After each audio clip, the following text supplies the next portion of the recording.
What is the most money you've made off an OnlyFans request? There's a woman that wanted to cut me up and eat me into little pieces. Yes. Is it true that the producers force you to drink? Everything that you say is used against you. Of course. I heard from the team here that when you were younger, you made your own braces. Oh, yeah.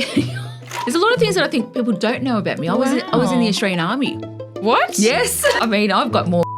If my house ever burns down, the fire brigade, I'm not kidding you, they're going to go, what was this place? This is going down the Google of this podcast, I tell you. It's just going to be beep, beep, beep. Hey, welcome back to another episode of the pod.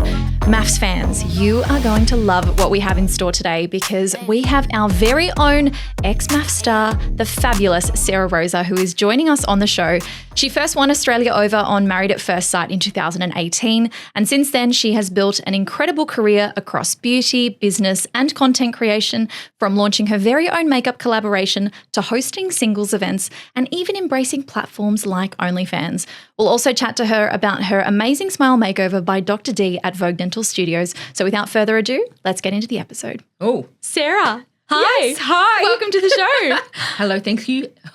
Thank you for having me. It is so lovely to finally sit down with you and to get to know you and meet you properly because I don't know if most people know, I mean, you go to a lot of film events and I work in the film space, so I've seen you around at film premieres and I feel like I should just have a beanbag or a sleeping bag and just stay there sometimes. So it's lovely. I enjoy it. You know? I think you should. It's so nice though to sit down and get to chat with you.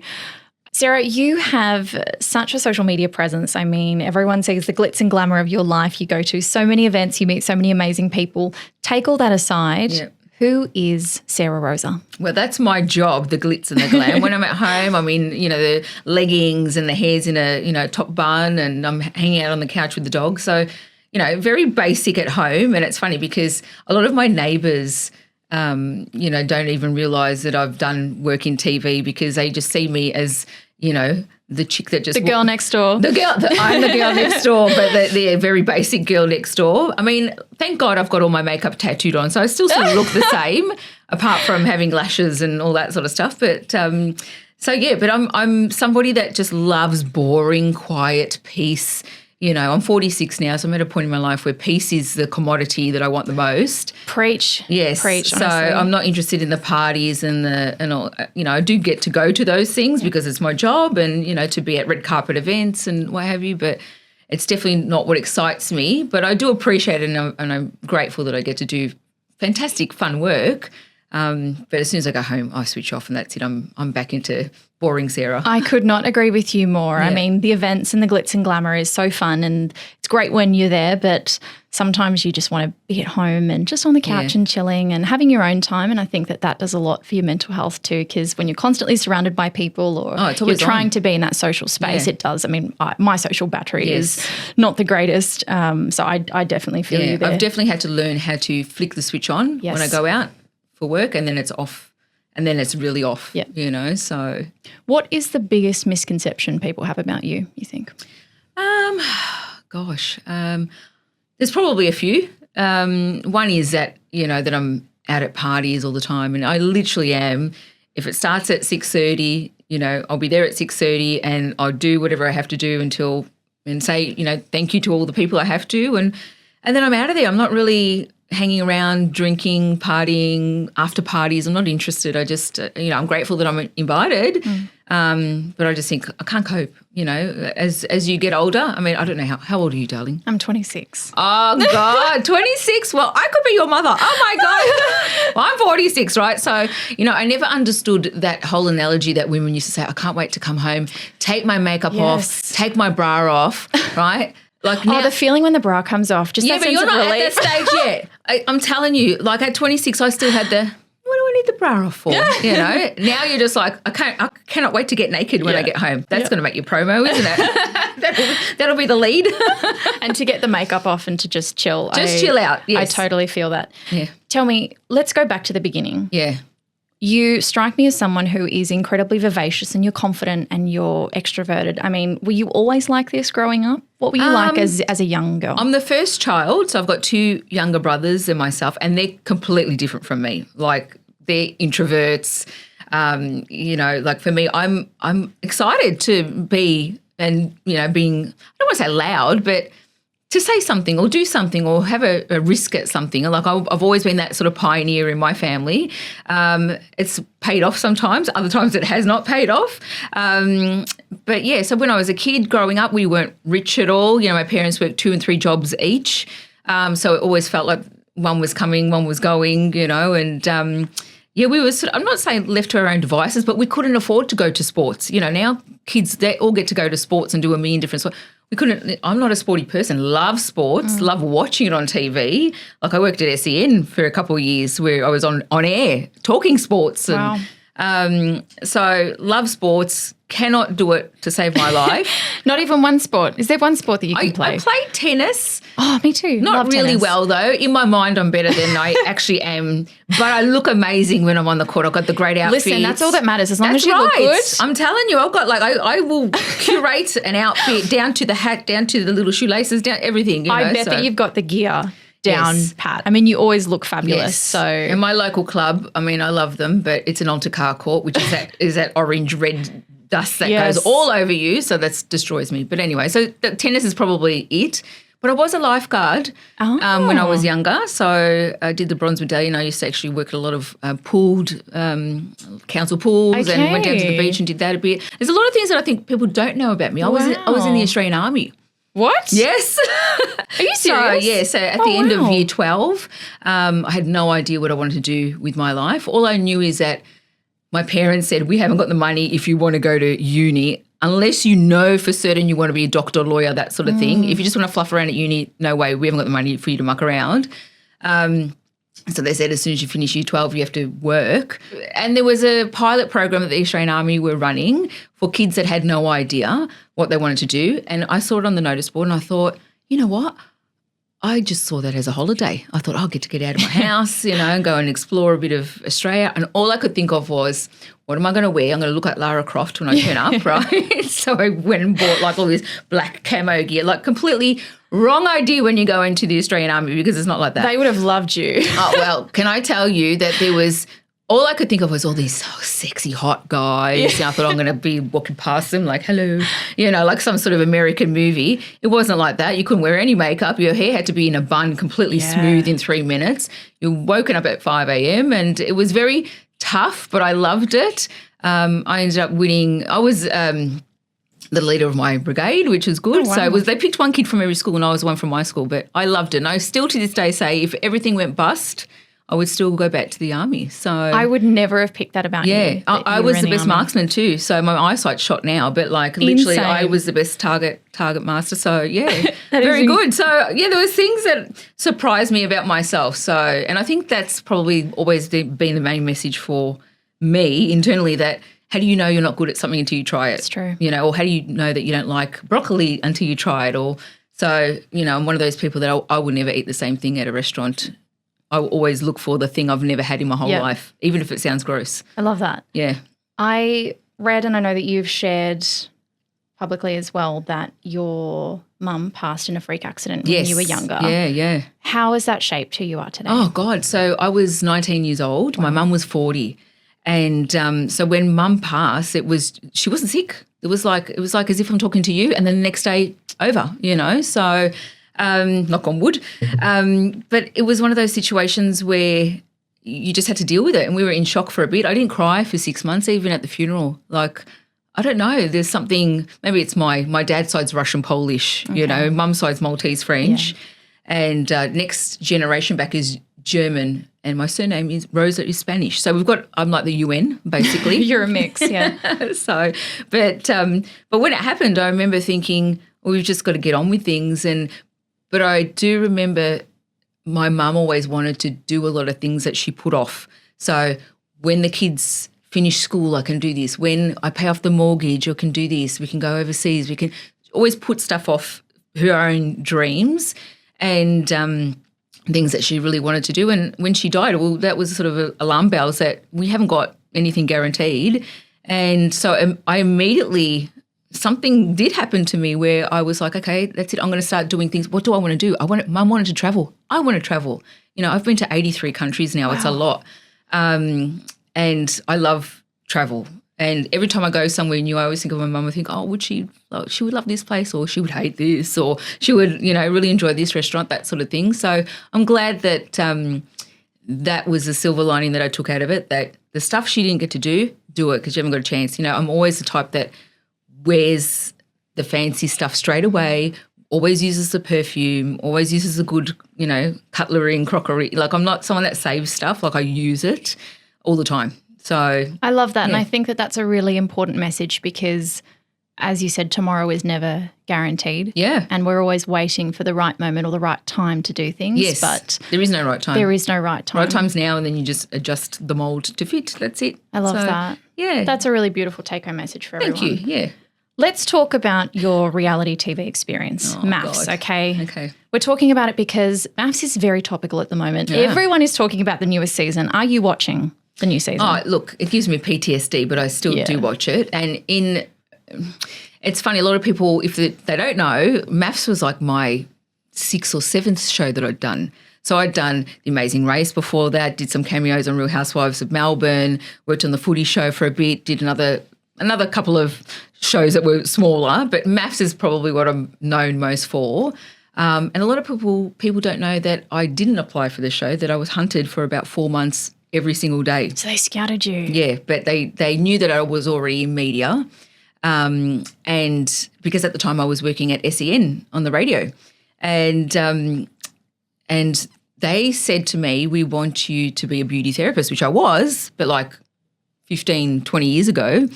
And so the whole of Australia saw me as a girl next door beauty therapist. And I still to this day have people messaging me saying, can I please come to your salon? Oh. To your salon. And I'm like, oh, God, it doesn't exist. It did exist many years ago. But yeah, so they wore me down. Basically, they rang me every single day and I was like, there's no way I would go on that show. That show's crazy. And I suppose at the time when I did the show, it wasn't as crazy as it is now. I mean, they up the ante every year. And I agree with you there. I think every season it just gets more and more ridiculous and insane. Well, they've got to find drama. Something, they've got to find people that have, and it's funny because I had a conversation with a friend of mine last night about spiders and we were talking about, I'm a celebrity, get me out of here. And I said, my God, if I do that show, if I made the mistake of telling them, like I'm fine with snakes and rats and all that, but spiders, I've got a bit of a funny thing. I think I need to have some therapy. Okay, so we hope no producer that works on I'm a Celebrity is listening to this right now. So you know what I need to say? I need to say, I absolutely cannot. You love spiders. I cannot stand money. I hate diamonds. I hate all that stuff, right? So, and then they'll put me in a box with all that stuff and I'll be screaming, get me out of here. Yeah. So when you went on MAFS and you agreed to do it, was there any part of you that thought, I could actually find love on the show? By the time that I'd agreed, because I remember even having a conversation with one of my brothers and saying, look, I'm really going to do this show. And he was like, don't do it, please don't do it. Like, this is like the worst idea.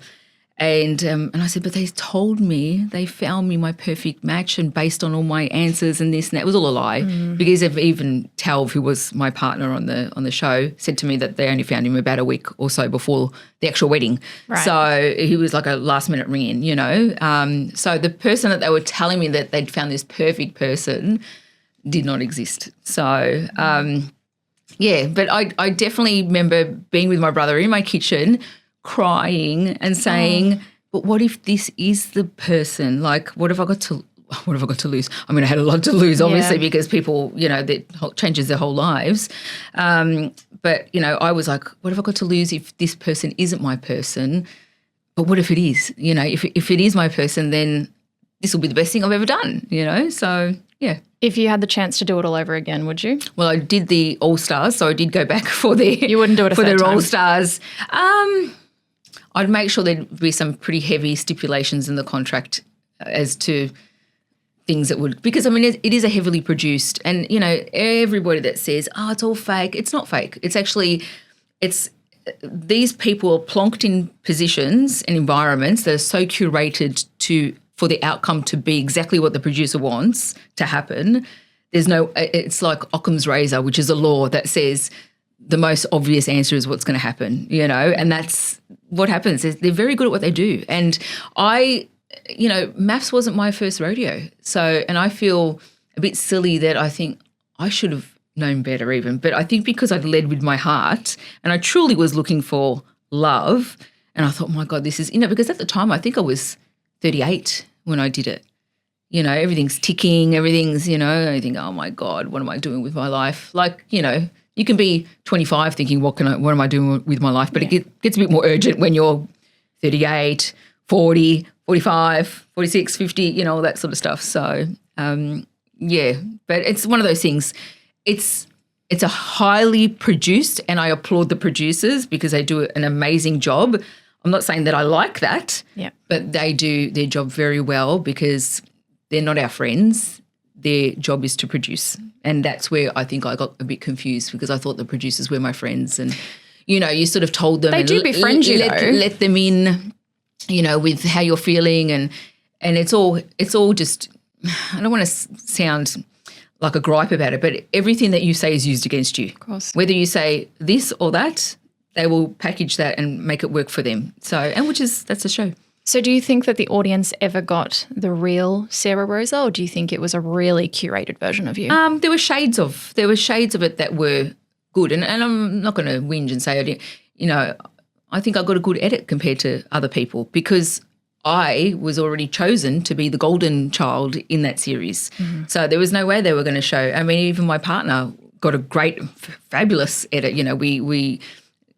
We would joke that his nickname was Teflon Telv, no matter what he did, it was, so, and it's just one of those things. We got a really great edit, but it was very different from the reality of what was going on. So, yeah. What's something that the producers don't want people to know? If you could give us one behind the scenes look in. Oh, God, what do they not want us to know?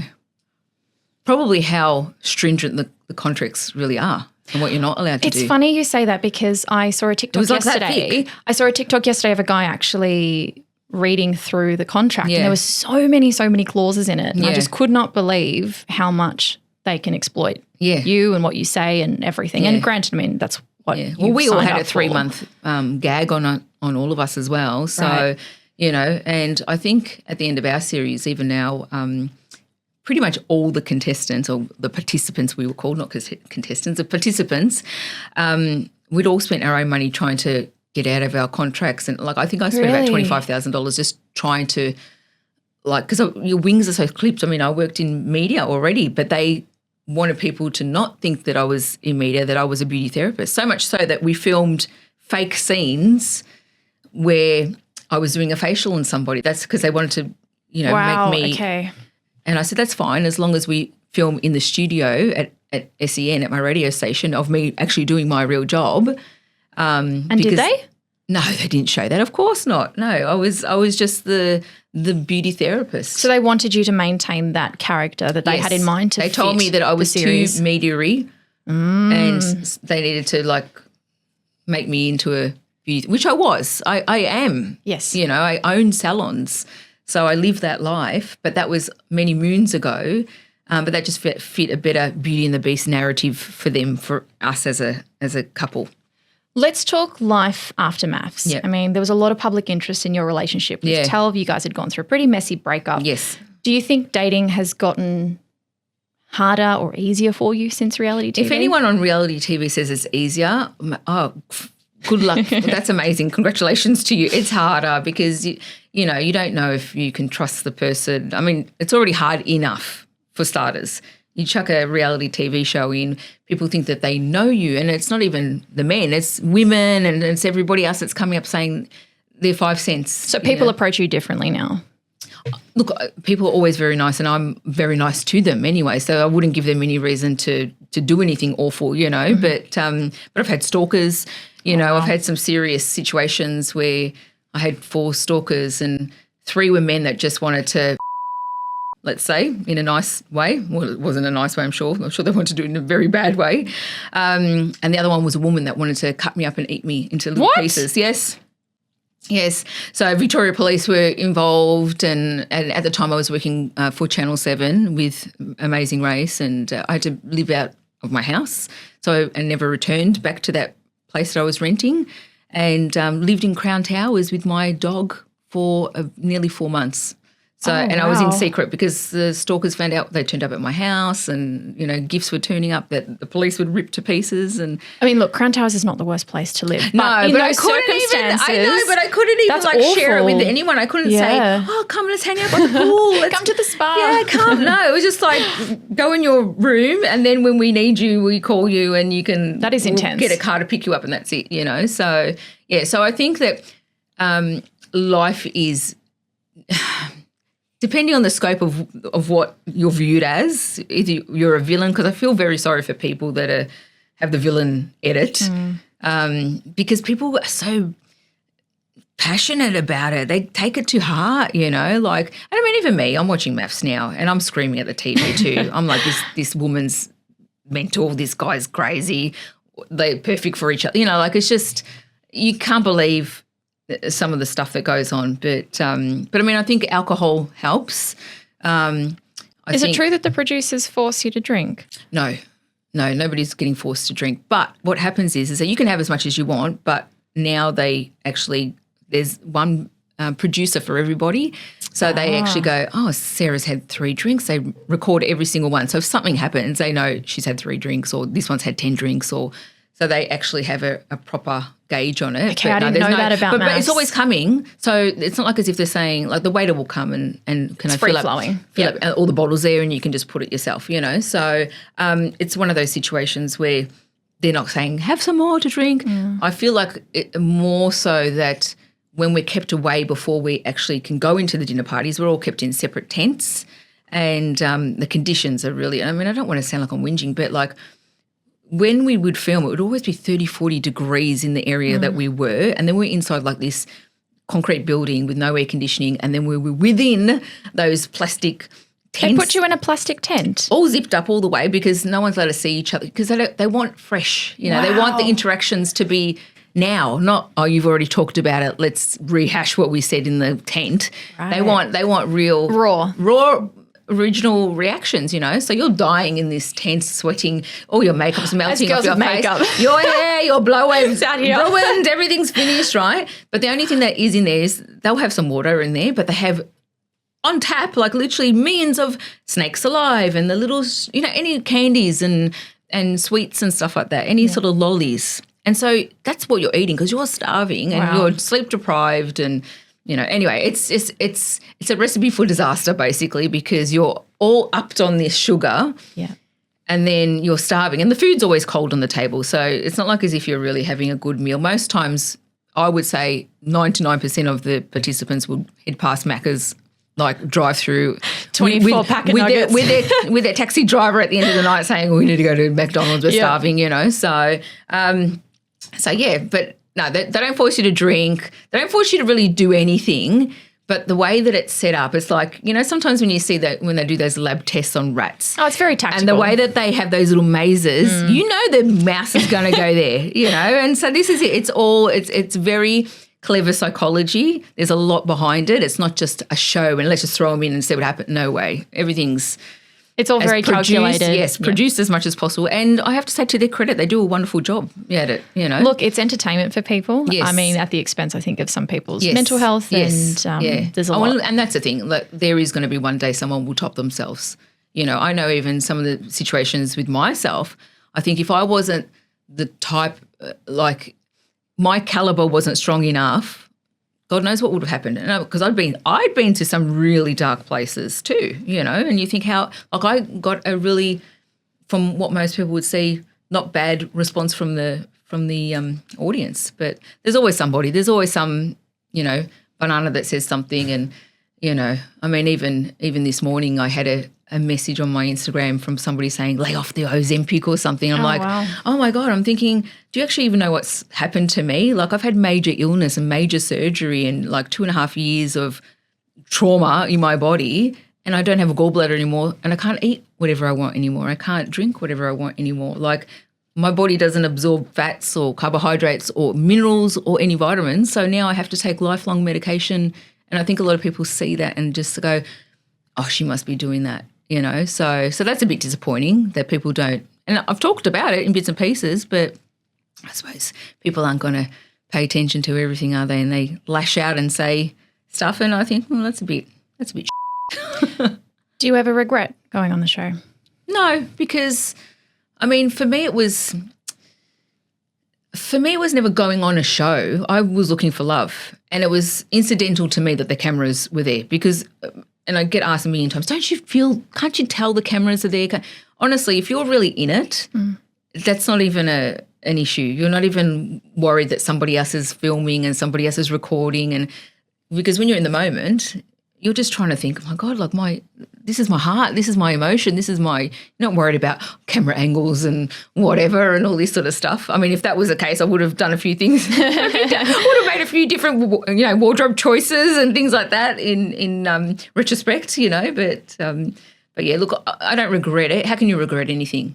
Because whatever has happened in my life has brought me to this place, to this exact podcast with me right now, This is very true. Let's talk about your Singles in Melbourne events that you host. Yes. So you help people over 35 plus find love. Yes. How did this start? Why did you start this? Well, because I wanted it for me. So usually everything starts because I want something, or there's something that, how come no one has invented this, or how come no one has done this? Anyway, so that's how usually most things happen. And they just sort of got legs and it happened. And the date that we decided upon was a Grand Prix weekend, which was a stupid idea. Dumb, right? So, and because everyone's busy, everyone's going and doing other events. And anyway, we still had 200 people there, and there were so many people going home with the other people. I was thinking, wow, I got zero. I got a duck egg, but, that's fine. I was happy to be the hostess and, see all these, people finding love or ego stroke, whatever. But it was fun, and I get messages all the time, when is the next one?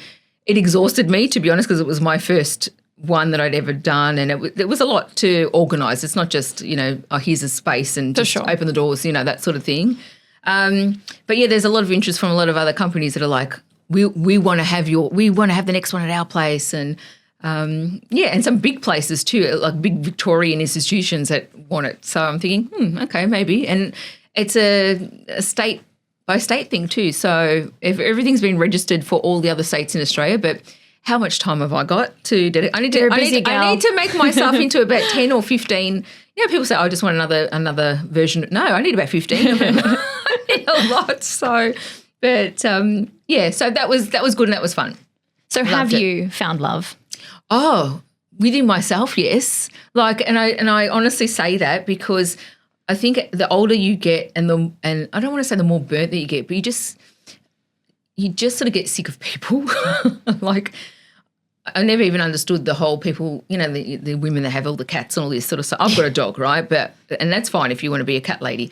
But like, animals are the best, you can say anything, be anything, and they still love you, Humans, they're not as forgiving, basically. So have I found love within myself? Yes, because I've found peace, and I know that I'd rather go to bed happy than actually worrying about, why is this guy not texting me back? Why, my head getting done in by everybody. It consumes you. It does. And I'm not going to say I haven't had attention. I get a lot of attention.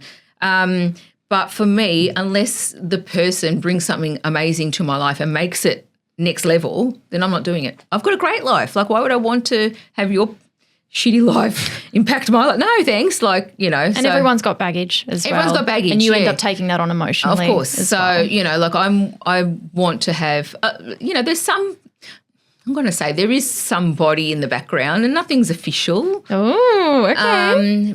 But it's something that has got that next level legs. So I'm just like, okay, that's fine. But I'm just sitting back. I'm not going crazy. I'm just take it easy. And it's nice and it's actually for the first time in my life I'm doing that. I'm not actually the chaser. That sounds terrible, like I'm some psycho. But in the past I've always been like, oh, what's happening? Why are they not calling? Blah, blah, blah, like cared about it so much. Whereas now I'm just like, oh, well, if they call. And it's nice. So someone said to me, the flower never chases the bee. So I just remind myself, you are the flower. That's Love it. that. You are the flower, let the bee come. Probably more women need to adopt that philosophy. Oh God, I think. I'm telling you, I'm ready to write a book for women about. I think you should. How to help, because I get to the point where, and I go into my hairdressers, and you hear all the girls talking about these guys that they're dating. I'm like, do not do the, you're giving them sage advice to say, do not make the same mistakes as me. I wish I could be your age again and live at this point of how I am now, of what I know. But yeah, put yourself first, ladies. That's it. You know, you really are worth it. Absolutely. Yeah. You have built such a diverse career. I mean, as you said, you've done a lot of time in media and Different television. You had your very own makeup line with DB Cosmetics. Yes. And most recently, you've launched your very own classy OnlyFans platform. Oh, yes, so the OnlyFans, yes. So talk to us about your OnlyFans. Why did you start this? Okay, well, obviously money. So, like, I'm not going to mince words. Like, the allure of the cash is something that you can't deny. Like, hear you. I'm not going to mince words and say, oh, I just want to be artistic and la, la, la. No, it's, okay, there's part of that. But if I was going to do it, and it's funny because my accountant and publicist have been telling me for 3 or 4 years, do it. And I was like, no, you know, because the good girl, Catholic girl brain set has said, no, that's not right. You know, that's sacred and all this sort of stuff. Anyway, I've been doing lingerie modelling for various bra companies for 30-something years. And I remember thinking, well, why don't I just transfer that over and just be a bit more pouty? Like, you know, like, so on my thing, it distinctly says, you know, there's no, and it's funny, the words are actually quite funny because it says something like, I do not engage with my genitalia. Like, I'm trying to say. Oh, so you have set those boundaries on your platform. Oh, yeah. My thing is as clear as day. Like, if you know, subscribe and then you go, oh, I want to see, can I say naughty words in here? Or is this going to be beeped out with a big thing across my face? We can beep it, just say it. I mean, I never say it anyway because it's not my thing, but people will say, I want to see your stuff like that, right? And I'm like, oh, I can't even deal with that, right? So I'll say words like genitalia or pussycat or whatever I'll say, you know. So if they say they want to see that, I'll say, well, have you read my bio? Because it clearly says, and if you don't know what the word genitalia means, then get off my page. Get out. I want classy people too. But saying that though, about 15% of my subscribers are women. There you go. Yes, which is a bit of a shock for a lot of people. So it's me in lingerie being very pouty and very provocative, but to a limit. And then it's your brain cells and your own imagination that does the rest of the work, darling. If you can't make it happen, forget it. Then you're just, you know, you're not for me. But the women that follow me are there for makeup inspo, hair inspo. Oh, what are the choices she's making, or where did you get that piece, that outfit from? So even some men even admire. They I mean, apart from obviously they want to see the image, the fantasy image. You know, they comment and say, oh, I love your makeup. You really, you know, and I think, oh, well, that's thank you. So you said that you had reservations or fears about people maybe looking at you in a negative light because of this. Did that come from a place of there's religion, always been, or? I think because people just associate OnlyFans, and I was guilty of it too, to think that, oh, it's just all porn stars and that's it. And so when I was going to do it, I thought if I'm going to do it on my terms, how I want to do it, and make it an outlet of what I already sort of do, just a bit more, you know, provocative, let's say. I wish I had listened to my publicist and my accountant. Got on it a few years ago. Because I would have made squillions, I'm telling you. And I applaud the women and the men that can go that step further. Like, I actually don't bag them. I think, I wish I could do it. I mentally can't get to that next hurdle. What's stopping you? Oh, because I think that for me I still want to reserve some sanctity for myself. Like Marilyn Monroe, who she's over there in the background, you know, like she did nudes and all this, but you never saw her herself with a vibrator, did you? That sounds terrible, but that's what people want to see. But she's still revered as the most glamorous, beautiful woman ever, you know, and you can't taint that about her. But she still did nudes. There was nudes of her everywhere, like, you know, so, but that's not what you think of her. So anyway, I just think that you can do it however you want. Yes, there are a lot of people that are fitness influencers and all this sort of stuff, and people are, you know, I mean, I don't know. There's one lady on there actually that she's got some great recipes, and I don't follow her. But on OnlyFans? Yeah, and she just cooks in her lingerie. Okay. But her recipes are actually amazing. You know what I mean? So I'm just completely bypassing all that, and I'm just looking at the food. But I'm sure there's people that get off on some lady cooking in her lingerie, whatever, you know. So each to their own. I wish I'd listened to my publicist and my accountant and gone and done it earlier. It was my own hang-ups that was stopping me. And to go to the next step, who knows? I don't know. Maybe I might do it one day. But right today. Watch this space. Watch this space. I mean, I've got more vibrators. If my house ever burns down, the fire brigade, I'm not kidding you, they're going to go, what was this place? Because I've been an ambassador for so many companies that have it. And for me, it's about sexual health and wellness. And it's a very important issue. It's something that is a health issue. And I think the more that we get relaxed about this and understand that, and that's another reason why I'm single. That my plethora of vibrators that I have at home. This is going down the gurgle of this podcast, I tell you. It's just going to be beep, beep, beep. I have so many, and I tell you, and I tell women this, that if you're single, you are better off spending $100 or $200, get something really good that's going to help you mentally, and the next day you're like, yay, whatever, happy. Your skin's a bit more glowy. And you don't have to deal with all the other stuff that comes with all the other bullshit. That's right. Having a so yes, but God forbid my house burns down, because I've been sent that many. I must have about 100 or something in my house. And I remember even when I went to hospital last, and I remember I said to my brother, "Can you go get my nightie and everything?" And I had to tell him what drawer my nightie was in. I said, "Don't go in that one. Go." And he just obviously found the wrong drawer, and he saw all the toys. Can I ask you, because I'm being nosy, what is the most money you've made off an OnlyFans request or custom?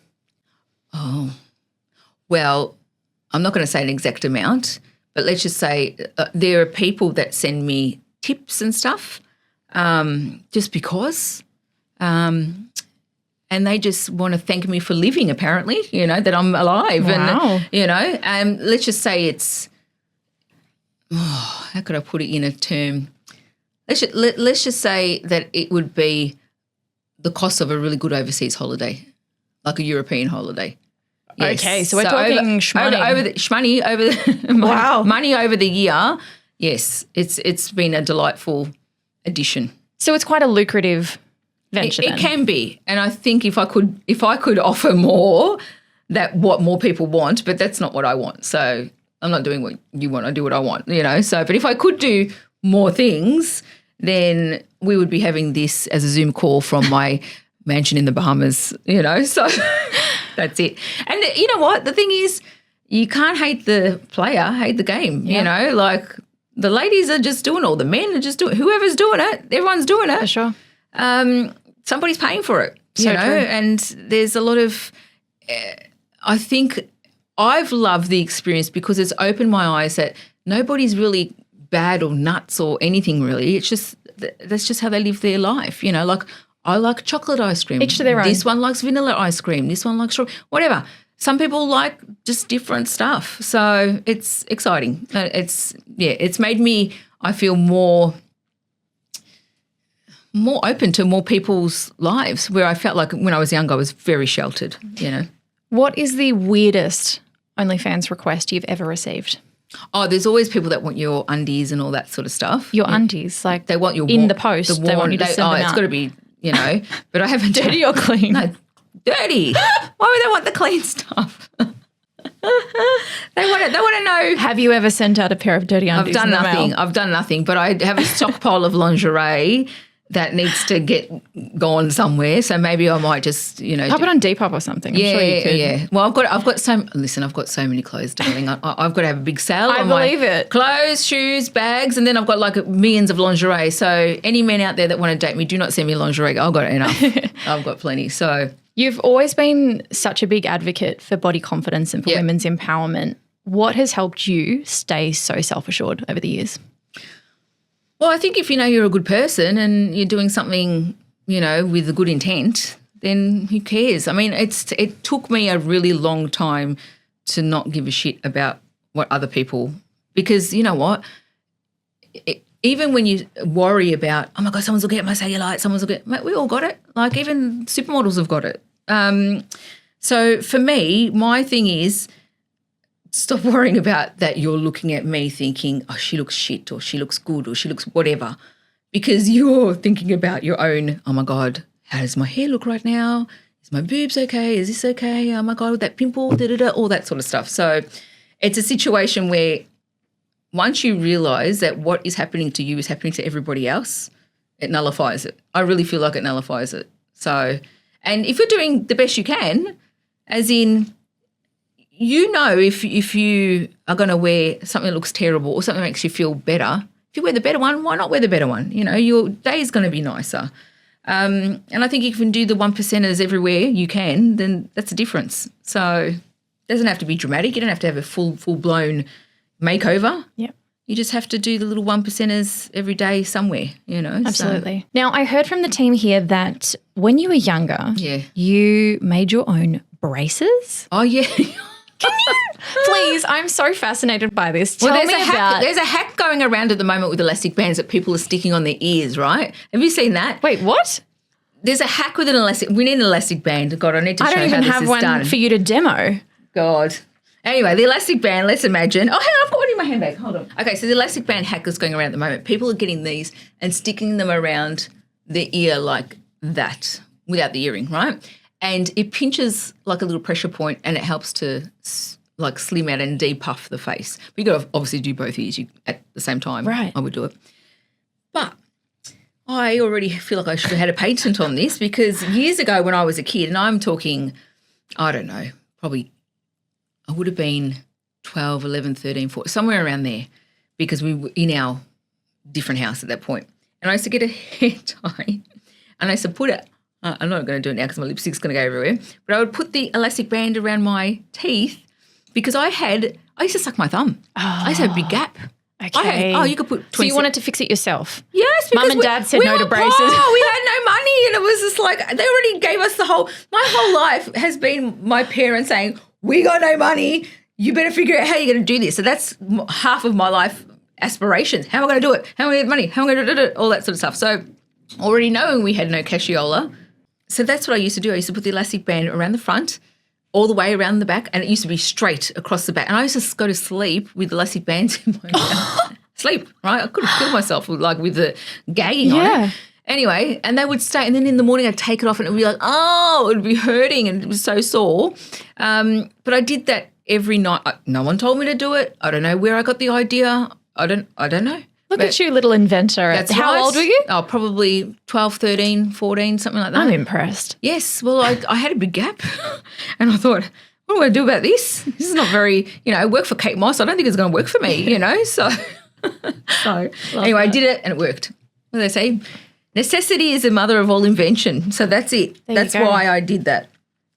We have a closing tradition on the podcast. Oh, my God. Every guest has to do a round of rapid-fire Q&A. So I have some questions for you. Are you ready? Okay. Am I ready? All right. I'm not, but one. We're doing it. They're fun. Let's go. Question number 1, heels or sneakers? Oh, please. Heels. You're a heels girl. Heels. I don't think I've ever seen you in sneakers. I do. But you know what? Like, I love heels. But I've got a bunion, as most people do, and I think, I'm going to have a surgery one day. This is rapid fire, sorry. Heels. Heels, okay. We'll talk about the bunions off camera. What is the best movie premiere you've ever been to? Oh, I loved, recently they had Wicked, and that was pretty cool. You looked so cute at the Wicked premiere. Can I just say, you were so crown. beautiful. I went and bought all the stuff online before the crown and my little outfit, and it was fabulous. And I think because the whole crowd was fabulous. Like, I took a gay friend of mine with me and he begged me for months, please, let me go. And we went, we loved it. Sweet or savoury? I'm both. How can you be one or the other? It's like, do you like light or dark? It's both. So we'll say both. Yes. Instagram or TikTok? Oh, I can't do TikTok. I've got a TikTok account. I've never started it. You have to get on TikTok. I know, but I feel like I can dance, but like mine's too sexy to dancing. No, that's not going to take off. We'll leave that one for OnlyFans maybe. Yeah, I want to monetize it if I'm going to dance, right? Hey, so you should get that money. What is your favourite mocktail? Oh, the mocktail. Well, when I had a gallbladder, I used to love a White Russian. Oh, I've heard of White Russians. I've actually never tried one. Yeah, so, but cocktail, I don't know, mocktail. Anything that's not too sickly sweet, because if it's too sweet, I'm like, So. Who is your first celebrity crush? when I was younger, I did a lot of modelling, and I was the Miss Australis and Girlfriend magazine, which does not exist anymore. And I was a Victorian person, and there was a guy called Nathan Harvey, and you have no idea who he is. Anyway, he was like a Summer Bay, like Neighbours sort of guy, and he was like looked like a bit of a surfy guy, and he was there, and I remember, and I kissed him. At the event, not pashed. I was like, and then I just lost my shit because I was like, oh my God, that's gorgeous. So, yeah. What is your idea of a perfect date? Perfect date. Oh, God. There's a funny joke to that, but I won't say that one. But perfect date, something where I'm pampered. Like I want to have a massage and then eat a really good meal and then go to bed early. Okay, ladies and gents, anyone listening to this who wants to take Sarah Roza out, make notes. What is one makeup product you can't live without? Can't live without. I'm going to say mascara. Mascara? Yeah. What is your least favourite? Because everything else is tattooed on, darling, that's why. So I don't need to worry about it. I need to look into this tattoo thing. It's the eyebrows, my eyeliner's done, my lips are done. Your eyeliner's done? Yes, yeah. So the flick and the whole lot. Really? Yes. It looks so natural though. It looks like amazing. you could just like. It's great. It's literally wake up with makeup. Life-changing. Yeah. Love that. What is your least favourite type of music? Probably that one that goes. What's that called? I don't know, but my brother listens to it and it's all like German angry music. There's a name for it and I can't remember it now. Okay. And they're just screaming. We don't like that. Because I can't cope. It hurts me. Like I'm one of those people that if I can't even, like, when you're driving the car and you can't concentrate, I turn down the radio. Yeah. Like it's too much is going on. Too much, overstimulation. And last question, who is the most famous or coolest celebrity you've ever met? Apart from that Australian guy that you pashed. Oh, but that is so most famous. I mean, this is the funny thing. I feel like I've when you do the whole 6 degrees of separation, there's a lot of people that I'm literally like 1 degree off or of, who's the most famous person that I've met? It's funny because I don't actually see people like that. Oh, okay, hold on. I'm a big Essendon Football Club person. Okay. And I remember when, this is going to fall deaf on the ears of so many people, but I remember when I first met James Hird, who was our captain. Yep. And I remember I met James at one of the events that I went to, and every time I'm at a red carpet, I'm like, la, la, la, da, da, da. Fine, full of confidence. Saw James Hird there. And I turned into like a puddle and I was just like shaking and like this. And I went, hi, James. And I shook his hand and he goes, hello. And he was fine and, and yeah, and he was with his wife. They're getting divorced now. I might have to revisit this situation. Okay, James Hird, are you listening? I'm very sorry you're getting divorced, but could be an opening. I don't know.